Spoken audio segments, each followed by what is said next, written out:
Fala galera, beleza? A gente vai para mais um vídeo do quadro, na minha opinião, e hoje eu quero falar com vocês sobre o que você prefere, ou se você tem, guarda para você, não precisa me falar. Não precisa me falar no comentário isso.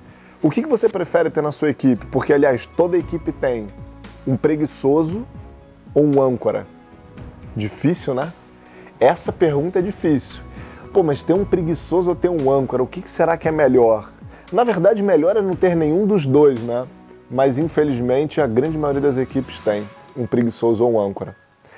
Eu vou dar a minha opinião para vocês e vou justificar ela. Eu prefiro ter na minha equipe um preguiçoso do que um âncora. Por quê? O preguiçoso é aquele cara irritante, aquele cara que não quer fazer nada, aquele cara acomodado, é aquele cara que reclama o tempo inteiro. Eu até anotei alguns pontos aqui interessantes.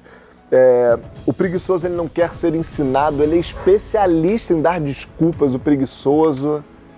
Mas tem um detalhe que eu acho interessante do preguiçoso. O preguiçoso é aquele cara assim, se você pede para ele assim, olha, eu preciso enviar 10 e-mails para X clientes, por exemplo. Talvez o preguiçoso demore para enviar, mas ele vai mandar. Talvez ele mande 2, 3, 4 e o restante ele vai inventar as desculpas, famosas desculpas que ele dá. Porque sim, existem vários preguiçosos nas equipes. O preguiçoso é aquele cara que quando você chega na empresa, você já vê que ele vem se arrastando no corredor já. E ele já senta de qualquer jeito na cadeira, daí fica daquele jeito. E ele tem esse jeito pessimista, esse jeito preguiçoso de ser. Mas o preguiçoso, mesmo assim, ainda ele entrega uma coisa ou outra. Você concorda comigo? O preguiçoso ainda, ele faz um detalhe ou outro. Ele ainda, eu falo que a capacidade dele de trabalho, de entrega, é muito menor do que outras pessoas, mas ele ainda entrega.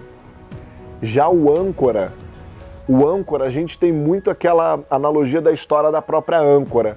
Um barco, um navio, uma lancha, quando ela quer estacionar no oceano, no mar, ela o que faz? Joga a âncora, para a âncora ir no fundo, ficar presa na areia ou numa pedra, onde for determinada, para o barco, lancha ou navio ficar estacionado, ficar parado. E o âncora na equipe é isso. O âncora é aquele cara que não faz nada. Se você pedir para ele mandar 5 e-mails, nem 10, 5, esquece. Ele não vai mandar.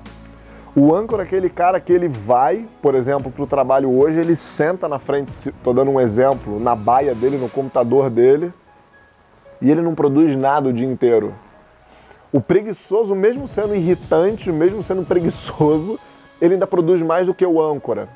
Então essa analogia que eu trago assim bem rapidamente do quadro, na minha opinião, pare para refletir sobre o que você tem na sua equipe hoje. Se você tem um âncora hoje na sua equipe, que inclusive o âncora é aquela questão de que a equipe inteira não consegue performar ao máximo, ou as pessoas não conseguem performar de maior entrega, porque tem que levar a âncora. Ah, Vitor, mas não tem que levar o preguiçoso? Claro, tem que levar o preguiçoso também, mas o preguiçoso ainda faz, ele ainda ajuda. Talvez o preguiçoso dê uma remada lá na hora. O âncora nem colocar a mão no remo ele vai colocar. O âncora você tem que botar ele nas costas e sair trazendo ele. E às vezes você não consegue performar tanto, ou sua equipe não consegue performar tanto, porque a âncora pesa. Se ela não pesasse, ela não pararia uma lancha, um barco ou um iate ou o que for. O preguiçoso ainda vai. Então minha analogia é: prefira ter um preguiçoso do que ter uma âncora no seu time. Ou melhor, prefira não ter os dois, mas é melhor ter um preguiçoso do que uma âncora. Qual que é a sua opinião sobre isso? Deixa aqui embaixo para mim nos comentários. Se você tem alguém, não precisa citar a pessoa nem expor ela, pelo amor de Deus. Mas se você tem, cita ela para mim. Coloca ela aqui embaixo, coloca sobre a sua opinião, perdão. Se você tem um preguiçoso ou uma âncora, e se você tem, decida tirar elas ou eliminar. Ah, mas e como é que eu posso fazer sem tirar ela? Me contrata que eu capacito a sua equipe, capacito o preguiçoso ou a âncora se der, para daí poder colocar no time para performar. Se você gostou desse vídeo, se você gostou dessa minha opinião ou não, não tem problema, a opinião é minha, cada um tem a sua verdade. Mas se você gostou ou não, curte o vídeo, compartilha, se inscreve no canal, ativa o sininho, faz tudo isso, que você sempre vai estar sabendo sobre as novidades que tem no canal. Obrigado por você que acompanhou até agora e até o próximo vídeo.